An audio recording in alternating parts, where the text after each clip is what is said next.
and welcome to Board Online, Board Offline. We have the second part in our Imperial Assault video tutorial series. We're going to be looking specifically at the campaign today. If you haven't seen the last video we put out, that's going to be the one that's going to cover all the general rules of the game that work for both the campaign and the skirmish missions. You want to go take a look at that. That's going to be really important as far as knowing what's going on when we get to the table here in a second. But again, this is the campaign, so let's get right into it. The campaign opens with players resolving the introductory scenario, Aftermath. Now this map right here is not Aftermath. This is a randomly created map. I just drew some tiles and made the map. But Aftermath lays the groundwork for the main story arc and helps players get comfortable with the complete mission rules. You'll find that map and all the mission rules in the campaign guide along with every other campaign mission. Now onto the campaign setup. Just as I described in the previous video, players are going to choose roles. One player will choose the Imperial side, all the other players will choose the Rebels. Generally, it's probably the best for the most experienced player to be the Imperials, especially the first time you play through a campaign in the game. So each Rebel will choose one hero sheet, as you can see here. We've got two people playing. Now, and just as in the previous video, I'm not going to be adding the second activation tokens, which normally you get if you only have two heroes, or the additional health. Just for simplicity's sake, I'm going to keep it with one activation token and the regular health. Once you've chosen your hero, you're going to choose their matching class deck. Looks like this, has a few cards in it for upgraded abilities. Once you have that class deck, you're going to pull the basic item card out of their class deck, and you can tell that it's a basic item card because there's no experience points anywhere on it, and it's also going to be the only item card in there most likely. Next, the Imperial player will choose his class, which will either be Military Might, Technological Superiority, or Subversive Tactics. Once you choose your class deck as the Imperial, you'll go through the deck and find the 0 XP cost basic card, pull that out of the deck, and that'll be your starting ability. Next is the Imperial player. You're going to build your agenda decks. Look at the top right corner to find the set that the particular cards belong to and sort them by that set, in this case for the right price. So there's going to be 3 cards in each set. Once you have the sets all sorted out, you'll choose the 6 that you want and take them and build a deck with them. Next, you have to build your mission deck. Now, there are 4 different types of missions. The first is this gold mission. It does not go in the deck. It's a story mission, it has a different backing to it, and these are going to be told specifically inside the campaign book which one you're going to use when. So you can leave these alone. There are gray missions, green missions, and red missions. First, you'll take each red mission corresponding with a hero. So if you have 2 heroes, you'll have 2 red missions. And you can see right there, it shows you the name of who it belongs to. In this case, this is Finn's mission. And so you'd also find Diala's mission for the setup that we're doing. Then the heroes choose 4 green missions of their choice to add to the deck. And then the gray missions are shuffled up, and 4 are chosen randomly with no one knowing, not the Imperial and not the Rebels, which 4 are going in the deck. Now the next thing you have to do is the mission setup, and the first thing you do there is assemble the map. Now like I said, this is a random map right here that I created. It's not part of any mission, but you would look in the campaign guide, find the scenario that you're doing. Here's the map right here. Down at the bottom are all the map tiles you're going to need for that map. So you build it just like this, and then any sort of tokens, such as crates and terminals, you put them where they belong. The Imperial player would set up his initial groups where they belong. These right here are going to be different deployment areas that the Imperial player can deploy reinforcements to based on whatever's going on in the game. And this right here is the starting position for the Rebel player. Next, you take your threat and round dial, and you make sure that you start your threat at 0 and the round at 1. And on occasion, there will be scenarios where the threat may start higher than 0, but if so, that'll be indicated in the campaign setup guide. Next, you're going to take the initial groups, reserved groups, and open groups listed for the scenario. Now, for my initial group, for this fictional scenario here, I've chosen 2 probe droids and a group of stormtroopers. However, for Aftermath, It's the Imperial officer, a probe droid, and a group of stormtroopers. Now, for the initial groups, you take the listed deployment cards and place them face up and place the corresponding figures on the map, which you can see for this scenario, they're face up here. Here's my 2 probe droids, and here's my stormtroopers right there. For the reserve groups, the Imperial player will secretly take the deployment cards listed and place them in a pile out of the way, and then the mission rules will dictate when they come into play later. For the open groups, the Imperial player will secretly choose the number listed, in this case, obviously none, but it will sometimes allow you to choose 1, 2, 3, however many open groups. It may list restrictions. For instance, you can only use creatures for an open group or something like that. You also cannot choose any unique deployment cards unless they've already been rewarded to you through a separate mission. And when I say a unique deployment card, what I'm talking about is any card with this icon, this square, right here next to the name. Darth Vader, for instance, is a unique card, and you cannot use Darth Vader until you have successfully completed the mission that gives him to you as an option. You'll then make sure you've got your dice, your tokens, and your crate supply cards ready. The Imperial player will then read the mission briefing, which is going to be this portion here. As soon as you get to another section, everything else is going to be hidden information from the rebels. This right here tells the rebels everything they need to know for the mission. The rebels will then deploy their figures as close to the starting point as possible, and you'll go ahead and make sure your activation tokens are ready to go and none of the cards are exhausted. Now, in part 1 of this instructional series, I went over the activation phases of characters. So we're going to say that the activation has already happened. And if you want to know more about how to do an activation phase, please go take a look at that video. There will be a link in the description below, and it'll be in the same playlist. But at this point, all characters have gone. You can see that the Imperial player has exhausted his deployment cards over there, indicating that they've been used, and the activation tokens have also been flipped over to the red side, indicating the heroes have gone. And in a campaign mission, you do your activation phase, and then you follow it with the status phase, and then you rinse and repeat. It's just activation phase, status, activation phase, status phase. So, after all figures have been activated, you do the following for the status phase. The Imperial player is going to increase his threat, and you find out how much threat you increase it by looking back here. You have threat level on the campaign log, and you can print more of these out from the Fantasy Flight website. And as you go down, you see the threat's going to start increasing for each mission, but for the first mission, you increase it by 2. So he takes this and goes up to 2. Next is the ready step. So you ready all your tokens and any cards that were exhausted. The next step is you deploy and reinforce as the Imperial player. Before we get into that, let's take a look at these deployment cards. They're very similar to the hero cards, but there's a few differences. Well, first, let's look at what's similar. You have, obviously, the artwork. You've got the name. You've got some special indicators as far as what they are. This is a trooper. Down here, health. And this is for each member of the group, not for the group as a whole. So each stormtrooper has 3 health, 4 speed. They're going to use a black defense die. They're a ranged attack with blue and green dice. And you can see they've got some special abilities here.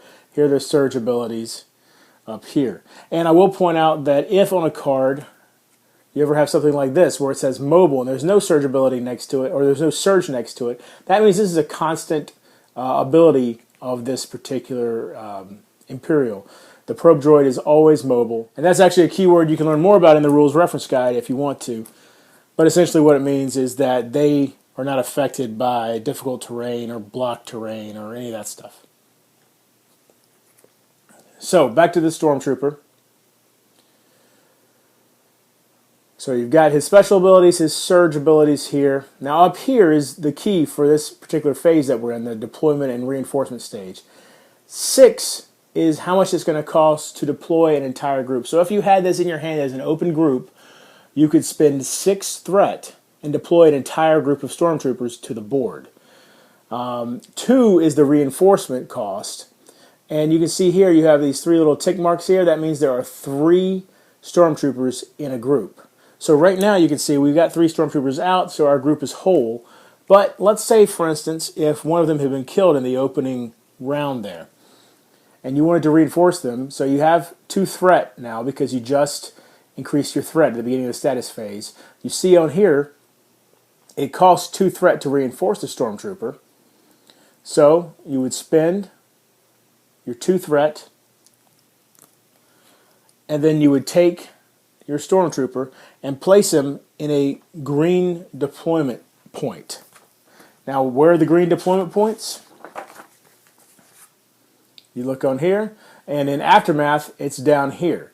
Now, what are these yellow ones? Well, at certain points in the mission, and here's a red one here as well, at certain points in the mission, they will become active based on what's going on, but the Imperial player will know they're active when it tells you in here. The Rebels do not need to know where any of these deployment points are. That is also hidden information, so, basically it's like, the Imperials are dropping in behind enemy lines sometimes or whatever.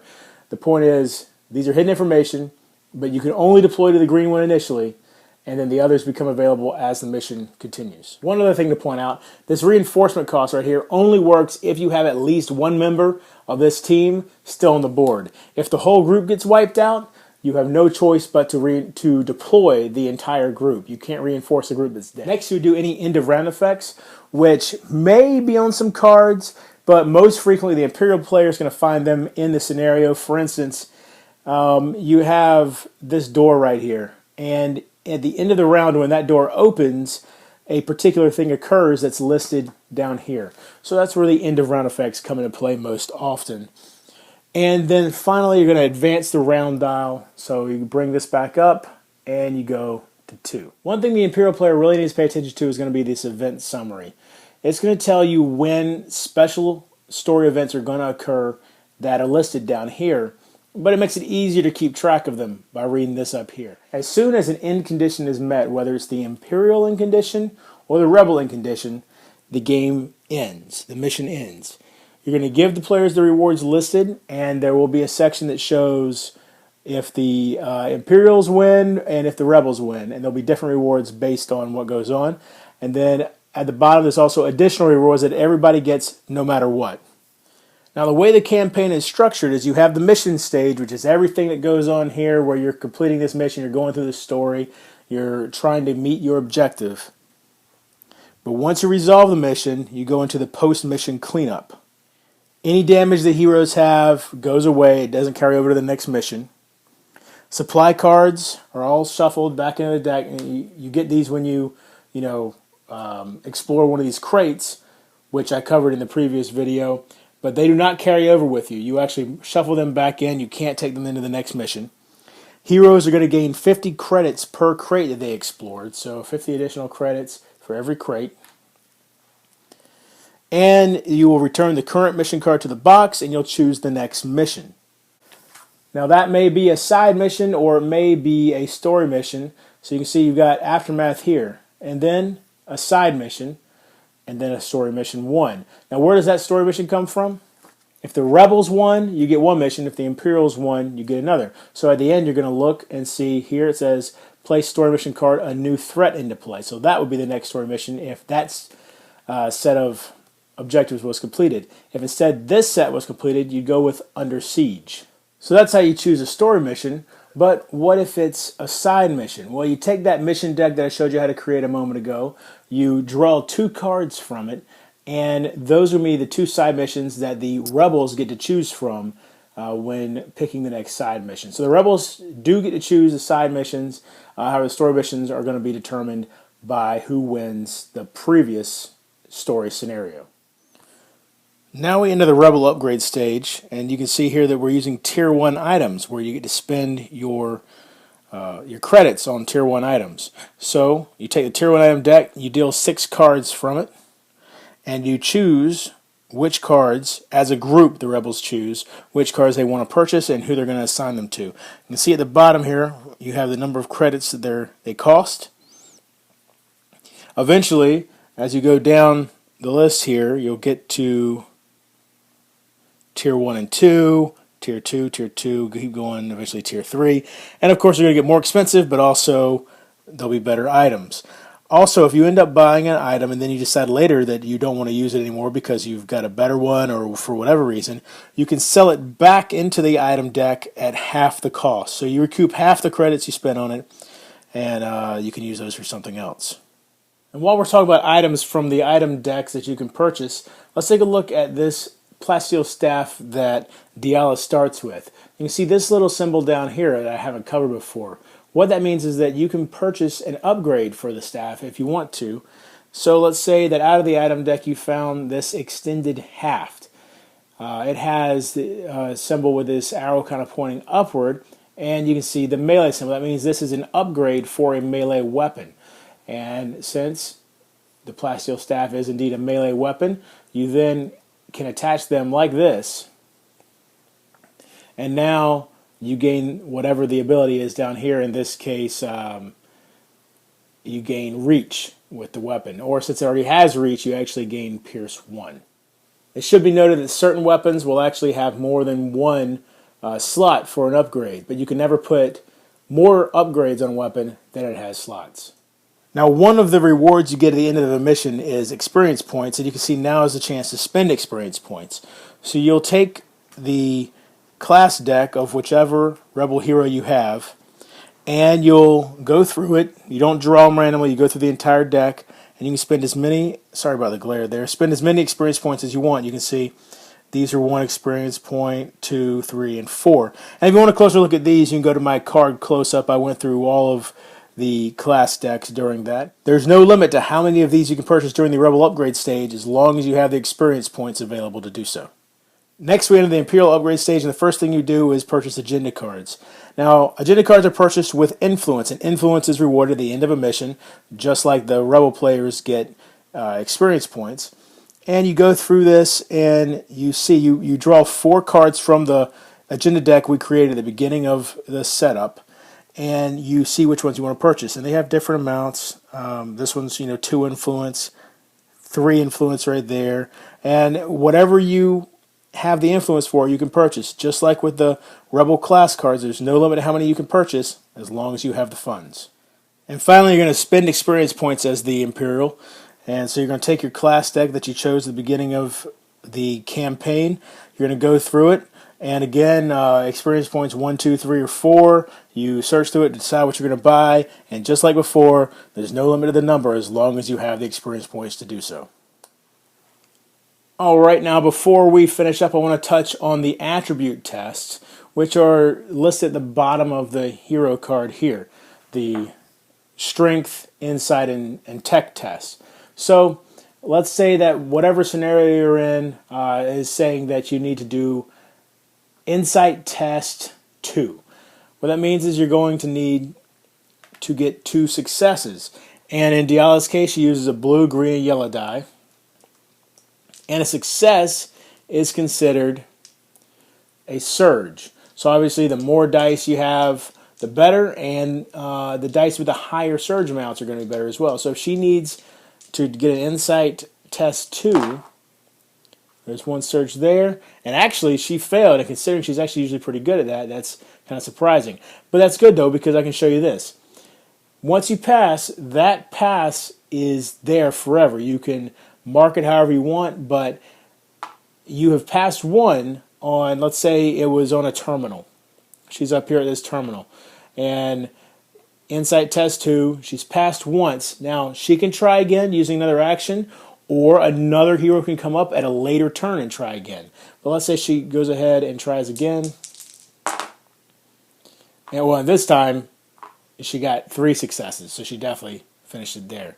But you can see that if instead she had to do a tech test, all she gets for that is a blue die, and it's going to be much more difficult. Now, there are some restrictions on the number of items you can bring into a mission with you.